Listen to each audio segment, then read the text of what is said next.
Hello and welcome back to this second part of your lecture number 4. Today we are going to cover inter-process communication. So let's begin the first topic. Now let's talk about the inter-process communication. We have two type of processes with us. One is independent process and another is cooperating process. तो independent process किसे कहेंगे? अगर कोई process affect ना हो या फिर किसी दूसरे प्रोसेस को अफेक्ट ना करे या फिर किसी डेटा को शेयर ना करे तो ऐसी प्रोसेस को हम लोग कहते हैं इंडिपेंडेंट प्रोसेस।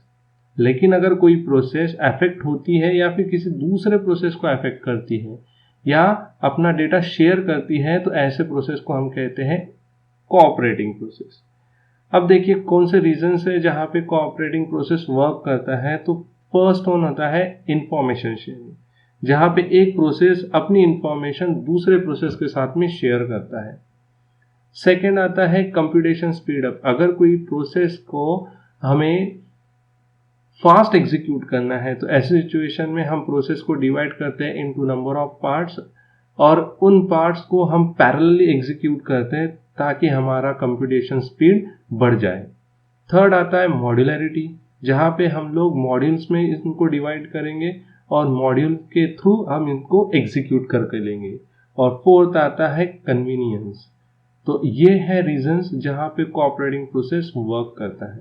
अगर यहाँ पे कोऑपरेटिंग प्रोसेस आएगा तो डेफिनेटली आपका यहाँ पे इंटर प्रोसेस कम्युनिकेशन आएगा। एक प्रोसेस दूसरे प्रोसेस के साथ कम्युनिकेट करेगी। अगर वो कम्युनिकेट नहीं करेगी तो वो प्रोसेस एग्जीक्यूट नहीं कर पाएगी। तो कम्युनिकेशन करने के लिए यहाँ पे आपके पास में दो मॉडल्स दिए गए हैं। फर्स्ट मॉडल है शेयर्ड मेमोरी और दूसरा मॉडल है मैसेज पासिंग। तो देखिए message passing is basically related with your, जिस तरह से आप व्हाट्सएप पे मैसेज करते हो, फेसबुक पे मैसेज करते हो, मैसेंजर का यूज करते हो, सिंपल मैसेज पास करते हो मोबाइल फोन के थ्रू, वो सेम मैसेज पासिंग का कॉन्सेप्ट यहाँ पे यूज करेंगे। और शेयर्ड मेमोरी के अंदर एक कॉमन मेमोरी हम लोग प्रोवाइड करेंगे between the two process. So this is the diagrammatical representation of your message passing and shared memory. The first model is related with the message passing and second model is related with the shared memory. Here you clearly see यहाँ पे process A process B के साथ communicate करने के लिए message pass कर रहा है और उन मैसेज को कर्नल के थ्रू रीड किया जाता है बाय प्रोसेस B। सिमिलरली अगर प्रोसेस B को A के साथ कम्युनिकेट करना है तो ये मैसेज भेजेगा to the kernel for process A और फिर कर्नल के थ्रू ये मैसेज रीड किया जाएगा by process A. Now here you will find a common memory between the two processes, process A and process B. If A want to communicate with the B, then the message is given on the shared memory and process B is going to read the same message from the shared memory.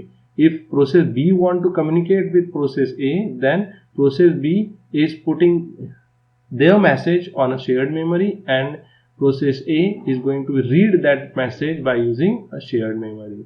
So this is nothing but the message passing method and shared memory method. Next अभी हम लोग बात कर लेते हैं producer consumer problem के बारे में। तो सबसे पहले हमें समझना पड़ेगा कि what is mean by producer and what is mean by consumer. Producer कौन होता है? जो इंफॉर्मेशन को प्रोड्यूस करता है। कंज्यूमर कौन होता है? जो इंफॉर्मेशन को कंज्यूम करता है। फॉर एग्जाम्पल अगर हमारे पास में कोई प्रोग्राम है तो हम प्रोग्राम को कंपाइल करते हैं। कंपाइल करने के बाद में हमारे पास में एक कोड जनरेट होगा। उस कोड को हमारा असेंबलर क्या करेगा? यूज करेगा। उसके बाद में वो एक ऑब्जेक्ट कोड जनरेट करता है जिसे हमारा लोडर यूज करता है। तो यहाँ पे सिंपली क्या होगा कि कंपाइलर कुछ चीज प्रोड्यूस कर रहा है जो असेंबलर उसे कंज्यूम करेगा। असेंबलर कुछ चीज प्रोड्यूस कर रहा है जो हमारा लोडर उसे कंज्यूम करेगा। सो this is all about the producer and the consumer processes. अब हम लोग बात कर लेते हैं प्रोड्यूसर कंज्यूमर प्रॉब्लम के बारे में। प्रोड्यूसर कंज्यूमर प्रॉब्लम में बात ये होगी कि प्रोड्यूसर प्रोड्यूस करेगा और कंज्यूमर कंज्यूम करेगा। अगर इन दोनों के बीच में कम्युनिकेशन ना हो तो प्रोड्यूसर सिर्फ प्रोड्यूस करता जाएगा, उसे पता ही नहीं चलेगा whether the information is consume by the consumer और नॉट। और कंज्यूमर कंज्यूम करता जाएगा, उसे पता ही नहीं चलेगा whether the process is produce the information और नॉट। तो ये है सबसे बड़ा प्रॉब्लम। चलिए अब इस चीज़ को हम लोग रियल लाइफ के साथ में जोड़कर देखने की कोशिश करते हैं। आपके पास में सपोज कीजिए कि एक मैन्युफैक्चरिंग कंपनी है, वो मैन्युफैक्चरिंग कंपनी रसगुल्ला प्रोड्यूस कर रही है और जितने भी कस्टमर हैं उन सारे रसगुल्ले को कंज्यूम कर रही है। अब अगर प्रोड्यूसर और कंज्यूमर के बीच में कम्युनिकेशन ना हो तो क्या प्रॉब्लम आएगी?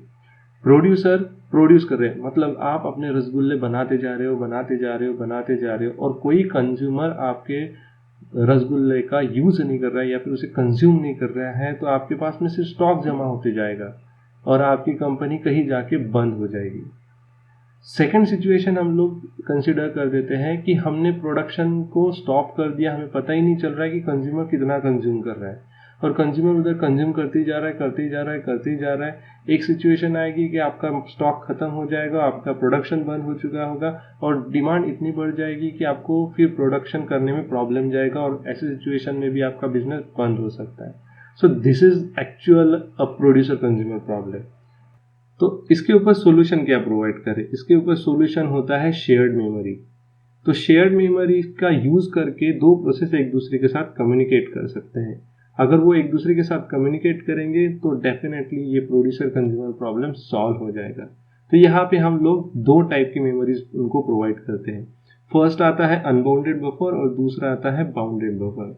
अनबाउंडेड बफर प्रैक्टिकली इंप्लीमेंट होना थोड़ा हार्ड होगा क्योंकि उसके पास में कोई साइज लिमिट नहीं होती है, वो अनलिमिटेड होता है। तो वहाँ पे ये प्रॉब्लम्स को हम लोग सॉल्व करने में थोड़ा सा डिफिकल्ट जा सकते हैं। लेकिन अगर हमारे पास में बाउंडेड बफर होगा तो डेफिनेटली हम लोग इस प्रॉब्लम को सही ढंग से सॉल्व कर सकते हैं। फिर से इसे रियल लाइफ के साथ में जोड़कर देखते हैं। बाउंडेड बफर को हम समझते हैं कि हमारा एक गोडाउन है, तो बीइंग एन प्रोड्यूसर हम उतना ही स्टॉक प्रोड्यूस कर सकते हैं जितना हमारे गोडाउन में बैठे और कंज्यूमर उतना ही स्टॉक कंज्यूम कर सकता है जितना गोडाउन के अंदर अवेलेबल हो। इसके वजह से क्या होगा कि कंज्यूमर क्या कंज्यूम कर रहा है और प्रोड्यूसर क्या प्रोड्यूस कर रहा है ये एक दूसरे को पता होगा। सो this is all about the producer consumer problem. Next is this bounded buffer shared memory solution. तो यहाँ पे आप देख सकते हो एक बफर आपने डिफाइन किया है जिसका साइज है 10। तो एक आपके पास में बफर होगा जिसका साइज होगा 10। तो ये हमने बफर कंसीडर कर लिया है which is having a size 10। इसका 10 साइज हो गया।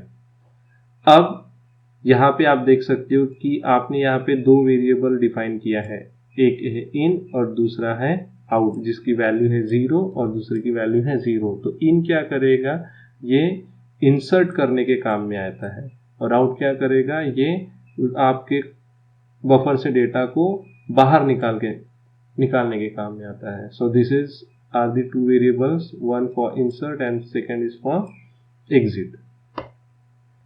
नाउ नेक्स्ट, ये है प्रोड्यूसर का प्रोग्राम। यहाँ पे आप देख सकते हो, यहाँ पे कंडीशन है इन while in is equals to in plus 1. What is the basic value of in a previous slide is 0. तो अगर हम इसे समझने की कोशिश करते हैं तो in is equals to 0 plus 1, इसका मतलब है 1. 1 mod buffer size count है 10, तो 1 mod 10 is equal to out. What is the value of out is 0, equal to so 1 mod 10 is 1. 1 equal to 0 है क्या? अगर नहीं है तो हम लोग नीचे जंप करेंगे। अगर ये वैल्यू सेम होती थी तो हम बोलते थे कि do nothing, why, because the buffer is full. But अभी 1 है, इसका मतलब बफर फुल नहीं है, तो हम क्या करेंगे, बफर इन के अंदर आइटम पुट अप करेंगे। इसका मतलब होगा कि जो हमारा फर्स्ट होगा वहाँ पे हमारा एक आइटम स्टोर्ड हो जाएगा। फॉर एग्जांपल मैंने यहाँ पे 10 स्टोर कर लिया है।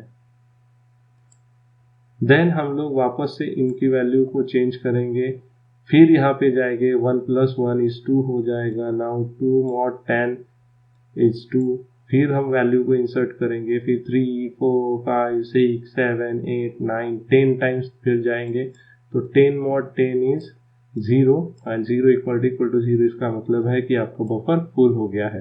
इस तरह से आप प्रोड्यूसर कंज्यूमर प्रॉब्लम में बफर की साइज को चेकआउट कर सकते हो whether the buffer is full और नॉट।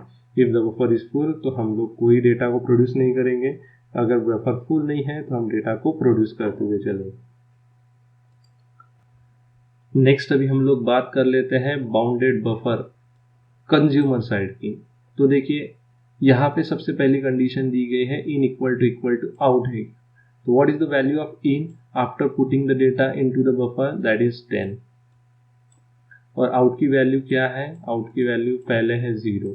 इसका मतलब है कि आपके पास में डेटा अवेलेबल है जो आप कंज्यूम कर सकते हो। तो यहाँ पे हमने डेटा बाहर निकाल लिया, जैसे बाहर निकालेंगे वैसे आउट की वैल्यू को इंक्रीज कर देंगे, ये 0 से हो जाएगा 1, ये 0 से हो जाएगा 1। फिर यहाँ पे जाएंगे 10 इक्वल टू 1 है क्या, तो नहीं है, इसका मतलब फिर से वैल्यू रिट्राइव करेंगे, आउट की वैल्यू को चेंज करेंगे 2। फिर जाएंगे 10 इक्वल टू 2 है क्या, अगर नहीं है तो फिर से वैल्यू को रिट्राइव करेंगे, आउट की वैल्यू को इंक्रीज करेंगे, नाउ इट बिकम 3। फिर ये 4 होगा, 5 6 7 8 9 और सबसे लास्ट में जाके हो जाएगा 10। तो यहाँ पे वैल्यू आएगी 10 इक्वल टू 10। इसका मतलब क्या है, कंज्यूमर ने जितना भी डेटा प्रोड्यूसर ने प्रोड्यूस किया था वो सारा डेटा कंज्यूम कर लिया है। तो आपका बफर एम्प्टी हो गया और आप कुछ भी कंज्यूम नहीं कर सकते हो। सो this is all about the bounded buffer solution regarding producer and the consumer. अभी हम लोग बात कर लेते हैं inter process communication with message passing. Most of the time ऐसे होता है कि प्रोसेसर शेयर्ड मेमोरी या शेयर्ड वेरिएबल को अलाउ नहीं करता है। तो ऐसे सिचुएशन में ऐसा मैकेनिज्म चाहिए जो प्रोसेस को अलाउ करे to communicate with each other, and वो मैकेनिज्म होता है मैसेज पासिंग।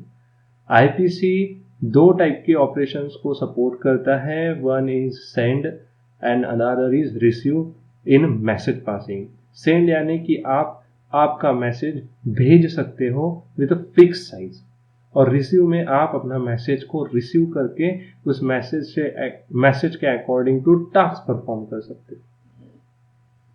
नाउ सपोज कीजिए कि आपके पास में दो प्रोसेसेस है, एक प्रोसेस है P और दूसरा प्रोसेस है Q, और ये दोनों प्रोसेस एक दूसरे के साथ में कम्युनिकेट करना चाहते हैं। तो कम्युनिकेट करने के लिए सबसे पहले हमें एक कम्युनिकेशन लिंक सेटअप करना पड़ेगा between this process P and process Q। फिर उस लिंक का यूज करके हम मैसेज को एक्सचेंज करेंगे by using send and receive. अभी हम लोग बात कर लेते हैं कि कम्युनिकेशन लिंक को इस्टेब्लिश कैसे किया जाए या फिर इम्प्लीमेंट कैसे किया जाए। तो यहाँ पे आपको दो मेथड्स दी गई है, पहला होता है फिजिकल और दूसरा होता है लॉजिकल। फिजिकल यानी आप डायरेक्टली मेमोरी को शेयर करोगे या फिर किसी हार्डवेयर बस का यूज करोगे टू ट्रांसफर योर मैसेज। और लॉजिकल की अगर हम बात करें तो लॉजिकल के अंदर आप फिर से डायरेक्ट कम्युनिकेशन, इनडायरेक्ट कम्युनिकेशन का यूज कर सकते हो, सिंक्रोनस असिंक्रोनस कम्युनिकेशन का यूज कर सकते हो, एंड बफर और एक्सप्लिसिट बफरिंग का भी यूज आप कर सकते हो। So these are the way to implement your communication link. Let's explore all these logical communication link one by one. Next we are going to talk about direct communication. Direct communication के अंदर processes एक दूसरे के साथ में direct communicate करेगी। ये communication achieve करने के लिए हमारे पास में दो मेथड होगी, first is send method and another is receive method. Send method containing two parameter, one is P and another is message. तो इसका मीनिंग ये होता है कि that particular message is send for P process. और receive के अंदर भी हम लोग दो पैरामीटर पास करते हैं, एक होता है Q और दूसरा होता है मैसेज। इसका मीनिंग होता है कि that message is received from Q। तो Q है क्या है, Q हमारे लिए प्रोसेस कंसीडर हो जाएगा, P क्या है, P भी यहाँ पे हमारे लिए प्रोसेस कंसीडर हो जाएगा। सो this is all about the direct communication. तो डायरेक्ट कम्युनिकेशन को अगर समझना है तो एक रियल लाइफ एग्जांपल लेते हैं। सपोज करो हमारे पास में एक पर्सन A है और एक पर्सन B है। Person A want to send a message to person B, तो व्हाट्सएप पे हम जो मैसेज सेंड करते हैं वो डायरेक्ट कम्युनिकेशन का एग्जांपल है। तो यहाँ पे क्या होगा, आप डायरेक्टली मैसेज सेंड कर सकते हो टू द पर्सन B, और अगर person B want to send a message to person A तो वो भी डायरेक्ट मैसेज पास कर सकता है to the person A। So this is nothing but the direct communication. Then next we check the properties of communication link. तो communication link जो होगी वो कम्युनिकेशन लिंक ऑटोमेटिकली इस्टेब्लिश होती है डायरेक्ट कम्युनिकेशन के अंदर. दूसरा, एग्जैक्टली वन पेयर के बीच में ही लिंक एसोसिएटेड होगा. और तीसरी इंपॉर्टेंट चीज ये है कि एक पेयर के बीच में एग्जैक्टली एक लिंक क्रिएट होगी. तो सपोज कीजिए कि आपके पास में 3 प्रोसेसेस है A, B एंड C. तो आप A, B और C के बीच में कुछ इस तरह से कोई कम्युनिकेशन लिंक क्रिएट नहीं कर सकते हो. तो 3 वेरिएबल एक लिंक को शेयर नहीं कर सकते. वेयर एज अगर आप कुछ इस तरह से करोगे A, B और C, तो A, B एक पेयर के बीच में उसका अलग से एक कम्युनिकेशन लिंक रहेगा. A, C अगर ये एक पेयर कंसिडर करते हैं तो इनके बीच में एक अलग से कम्युनिकेशन लिंक होगा. और B, C नाम का अगर एक पेयर कंसिडर करते हैं तो इनके बीच में आप अलग से एक कम्युनिकेशन लिंक इस्टेब्लिश कर सकते हो. सो A can communicate with B बायडायरेक्शनली और A can communicate with C and B can communicate with C. लेकिन अगर आप A, B और C तीनों एक लिंक के थ्रू कम्युनिकेट करना चाहते हो तो डायरेक्ट कम्युनिकेशन इसे अलाउ नहीं करेगा. सो ये कंप्लीटली रॉन्ग है और ये कंप्लीटली करेक्ट है. तो यहाँ पे देखिए जो आपकी लिंक होगी वो यूनिडायरेक्शनल भी हो सकती है और ये बायडायरेक्शनल भी हो सकती है. वो डिपेंड करेगा कि वो यूनिडायरेक्शन कब होगी और बायडायरेक्शनल कब होगी. तो आप A से B को भी मैसेज भेज सकते हो, B से A को मैसेज भेज सकते हो अगर वो बायडायरेक्शनल है. अगर वो यूनिडायरेक्शन है तो A से B का अगर मैसेज जा रहा है तो B से A को मैसेज नहीं जा सकता है. So this is all about the direct communication. Now we talk about next communication called as indirect communication. Indirect communication के अंदर आप कोई भी प्रोसेसेस एक दूसरे के साथ में डायरेक्ट कम्युनिकेट नहीं कर सकते. जैसे कि हमने लास्ट इसमें देखा था कि process A can directly send a message to process B, लेकिन यहाँ पे ऐसा कुछ नहीं होने वाला. यहाँ पे क्या होगा, यहाँ पे अगर आपके पास में प्रोसेस A है और प्रोसेस B है तो इनके बीच में एक कॉमन थिंग आती है जिसे हम कहते हैं मेल बॉक्स. तो हम लोग मेल बॉक्स का यूज करेंगे to communicate with each other. तो क्या होगा कि if A want to communicate with B तो A मैसेज सेंड करेगा to the mail box of B और B क्या करेगा, मैसेज रिसीव करेगा from the mail box. Similarly B want to communicate with A तो B मैसेज सेंड करेगा to the mail box और A receive करेगा message from mail box. अब हमेशा याद रखिएगा हर एक मेल बॉक्स का अपना अपना एक यूनिक आईडी होता है. अगर आपके पास में 2 मेल बॉक्स है तो दोनों मेल बॉक्स की आईडी डिफरेंट होगी. तो अगर A पर्टिकुलरली इस पर्टिकुलर मेल बॉक्स पे कोई मैसेज भेज रहा है तो B इस मेल बॉक्स से वो मैसेज रिसीव नहीं करेगा. क्यों? क्योंकि इसका एक यूनिक आईडी है और इसका एक यूनिक आईडी है. तो इस पर्टिकुलर मेल बॉक्स पे भेजा है तो इसी पर्टिकुलर मेल बॉक्स से आपको मैसेज को रिसीव करना पड़ेगा. Then process can communicate only if they share a mail box. अगर आपके पास में मेल बॉक्स नहीं है तो प्रोसेस A और प्रोसेस B एक दूसरे के साथ कम्युनिकेट नहीं कर सकते. Next we talk about properties of communication link. Link establish only if process share a common mail box. Definitely यहाँ पे हमने यही पॉइंट को पढ़ा था कि अगर आपके पास में मेल बॉक्स नहीं है तो आप कम्युनिकेशन लिंक इस्टेब्लिश नहीं कर सकते हो. अगर आपके पास में मेल बॉक्स है तो ही आप कम्युनिकेशन लिंक इस्टेब्लिश कर सकते हो. देन अ लिंक में associated with many processes. For example अगर आपके पास में ये मेल बॉक्स है तो ये मेल बॉक्स का यूज करके आप एक से ज्यादा प्रोसेसेस एक दूसरे के साथ कम्युनिकेट करवा सकते हो. For example A, B and C like this. Each pair of process may share several communication link. एक से ज्यादा communication link establish आप यहाँ पे कर सकते हो. Whereas in direct communication आप एक से ज्यादा link establish नहीं कर सकते थे, लेकिन यहाँ पे आप एक से ज्यादा link establish कर सकते हो. लिंक में भी यूनिडायरेक्शनल और बायडायरेक्शनल डिपेंड करेगा. अगर यूनिडायरेक्शनल है तो डेटा सेंड कर सकते हो तो सेंड ही कर सकते हो, रिसीव कर सकते हो तो रिसीव कर सकते हो. बायडायरेक्शन होगा तो एक लिंक से आप डेटा शेयर भी कर सकते हो, सेंड भी कर सकते हो और डेटा रिसीव भी कर सकते हो. further move toward indirect communication. So here we have these three options. First operation is create a new mailbox to perform a communication between the two processes. Then we use send and receive message through your mailbox. After completion of your communication, you are going to destroy the mailbox. So these are the basic three operations which we are going to perform using indirect communication. Now look at these two methods.